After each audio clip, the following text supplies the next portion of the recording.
Green environment, green society இந்த மாதிரி பேசிட்டு இருக்க இந்த காலத்துல எனர்ஜியை ப்ரமோட் பண்றது ரொம்பவே முக்கியம். அப்படி பண்ற ஒரு கம்பெனி பத்தி பாப்போம் வாங்க.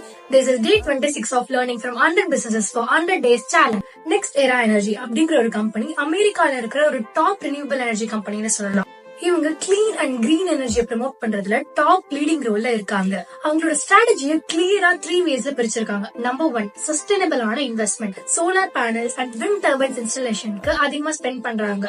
அதுக்கான மேக்ஸிமம் எஃபர்ட்டும் போடுறாங்க. சோ ஆப்வியஸா நமக்கு தெரியும்ல, it gonna pay off a lotனு. Number 2, innovation. Technology and innovation தான் நெக்ஸ்ட் எரா கம்பெனிக்கு பேக் போனா இருக்கு. இவங்க நியூ டெக்னாலஜி டெவலப் பண்ணிருக்காங்க to make renewable energy more efficient. For example, advanced battery storage solutionsனால அவங்க அதிகமான renewable energy efficient-ஆ மேனேஜ் பண்ண முடியுது. Number 3, the most important, policy advocacy. Next Era Energy கவர்மெண்டோட ஒர்க் பண்றாங்க டு சப்போர்ட்